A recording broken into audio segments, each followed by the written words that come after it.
Without doing this second part of how many leads do I need, then how do you know what your marketing should be?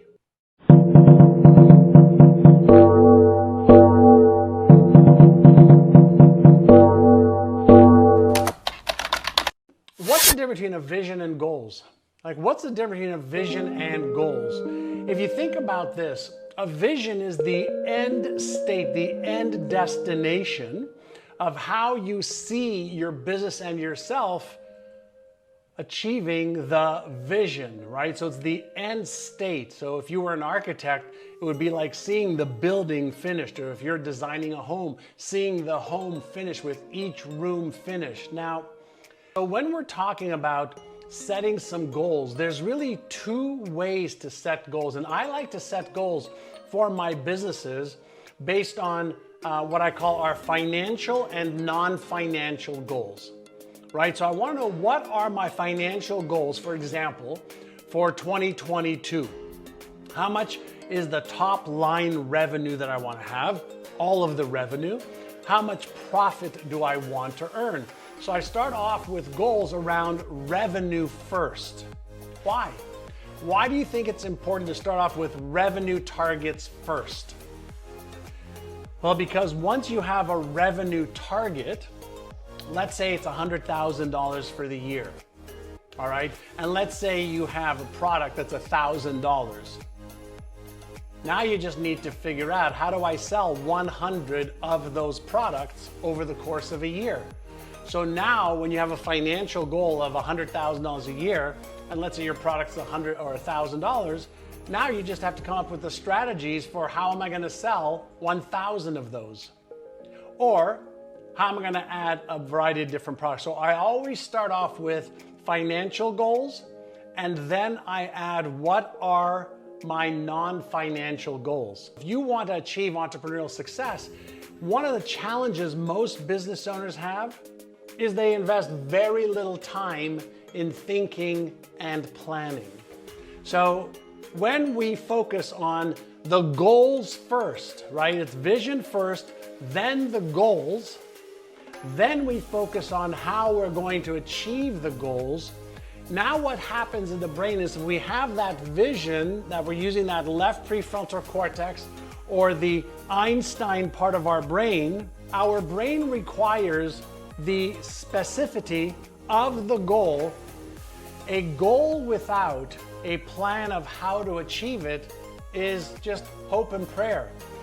So when we set goals, there are two types of goals that you can set. One goal is setting a goal that you know how to achieve, and you develop the plan to achieve it. And the other goal that you can set, which I prefer, is set goals you have no idea how to achieve, and then use your genius brain to upgrade your knowledge and your skills in order to be able to achieve that goal. And so when we are setting financial goals, all financial goals in business need to be broken out into how many leads and how many sales we need in order to achieve those financial goals. Without doing this second part of how many leads do I need, then how do you know what your marketing should be?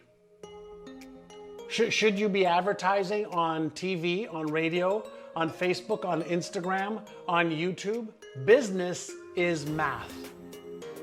Business is math, meaning if you want to make $100,000 or $500,000 or $1 million, that means that you have to make X number of sales, right?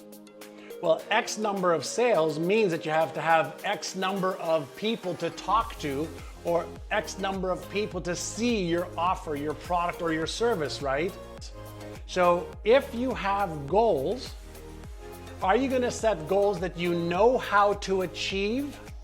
Or are you going to set goals you don't know how to achieve, and then you're going to upgrade your knowledge and your skills and your strategies in order to achieve? You want to set up your financial and non-financial goals for your company, but then you want to go into your sales department and set up your goals for your sales department, your marketing department, your product development plan. What are the goals for January, for the first quarter, for the second quarter, the third quarter, and the fourth quarter of the year. Now what happens is we start to give our brain a path to be able to see how we're going to achieve the goal. What happens in our brain when we set a goal that we don't either have the knowledge, the skills, or the path to achieve the goals, then what happens is the Frankenstein part of the brain, which gets activated, and the Frankenstein part of the brain starts to do what? It starts to release stress hormones, whether it's cortisol, epinephrine, or norepinephrine. If we don't have the knowledge or the skills or the strategies to achieve the goal, then our brain goes into this default mode of what if I don't achieve it? What if I do my best and I fail? So even the simplest of plans of how we are going to achieve the goal allows us, okay, to reduce the stress and the tension in our brain and allows us to see, okay, how we're going to achieve it. In the absence of goals, we do what's easy and convenient versus what needs to be done. We are busy doing things, but we're not really busy doing productive things. Set goals and then set 3 action steps for achieving each goal. Now, what do you do when you don't know the answer? I don't know how I'm going to achieve it. Ask your biocomputer a better question. Who would know? What video can I watch on YouTube? What training can I take? What coach can I hire? What book can I read? Because the how to achieve any goal is achievable, right? If you don't know how to, that's okay. But you cannot allow the fact that you may not know how to hold you back from actually doing what is required. If the how-to exists and you don't know it, in the absence of how-to, your brain is going to go into default mode of fear, uncertainty, and doubt.